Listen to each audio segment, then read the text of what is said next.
அனைவருக்கும் வணக்கம். ஆதிபகவன் திருவடிகளை என் மனம் மொழி மெய்களால் வணங்கி இன்றைய திருக்குறளை பார்ப்போம். இயல்பினான் இல்வாழ்க்கை வாழ்பவன் என்பான் முயல்வாருள் எல்லாம் தலை. தலை அப்படின்னா தலைமையானது அப்படின்னு. இப்போ ஒரு மனிதன் நம்மெல்லாம் இருக்கிறோம் அப்படின்னா உடம்பு, கை, கால் இருக்கு. இது தலை.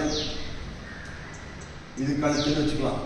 இது உடம்பு, கைக்கு கீழே இருக்கிற பகுதி, இதெல்லாம் கால்லாம். எல்லாத்துக்கும் மேலாக இருப்பது தலை.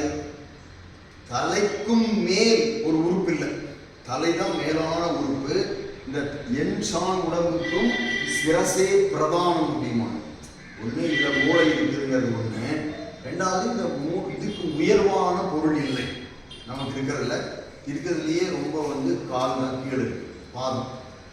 அது போல இங்க தலை அப்படின்னா தலைமையானவர் அல்லது தலைமையானவர், தலைமை ஆனது அப்படின்னு வைக்கலாம். அல்லது தலைமையானவர், தலைமை ஆனவர் அப்படின்னு வச்சுக்கலாம். அதனால எல்லாருமே இப்ப தலை அப்படிமா. ஒருத்த ஒரு துறையில மிகப்பெரிய ஆள்னா தலைவர், ஒரு பெரிய தலைதான், தலைவர் இல்ல, தலை அப்படிம்பாங்க. ஒரு பெரிய தலை. முயல்வார்கள் எல்லாம் தலை. முயல்வார் முயற்சி அப்படின்னா என்னன்னா, நாம் இப்போது இருக்கிற நிலையிலிருந்து உயர்வான நிலைக்கு போவதற்கு இந்த முயற்சி செஞ்சாதான் போகணும். ஒரு சிறந்த மருத்துவராகவோ, சிறந்த ஆசிரியராகவோ, சிறந்த எந்த துறையில சிறந்து விளங்க வேண்டும் என்றாலும் இந்த முயற்சி இருக்கணும். விளையாட்டு துறையாக, எந்த துறையாக. அப்போ அந்த முயற்சியை செய்பவர்கள் முயல்வார். ஏதோ ஒன்றை உயர்ந்த நிலையை அடைவதற்கு முயற்சி செய்பவர். அவர்கள் எல்லாற்றிலும் தலைமையானவர் யார் அப்படின்னு கேள்வி வள்ளுவர்கிட்ட வைக்கிறாங்க. தலைமையானவர்கள் யாருன்னா, அதாவது பிரம்மச்சாரியா ஒருத்தர் இருக்கிறான், எனக்கு கல்யாணமே வேண்டாம் அப்படின்னு சொல்லிட்டு அவன் இருந்துட்டு இருப்பான். இன்னொருத்தன் முறையாக திருமணம் செய்து கொண்டு மனைவியோடும் குழந்தையோடும் வாழ்கிறான், இல்வாழ்க்கை வாழ்பவர். இன்னொருத்தன் எனக்கு எதுவுமே வேணாலும் துறவரம் போகிறான், சன்னியாசம் போடுகிறான். இப்படி ஒரு 3 வகை தான் நம்மளுக்கு தெரியும் இந்த உலகத்தில் இப்போ இருக்கிறாங்க. அவங்கள யாரு தலைமையானவர், யார் முயல்வாருள் எல்லாம் தலைமையானவர்னா, இயல்பினான் இல்வாழ்க்கை வாழ்பவன் என்பான் அப்படின்னு வெர்டிக்ட் கொடுத்துறாரு. தீர்ப்பே சொல்லியாச்சு.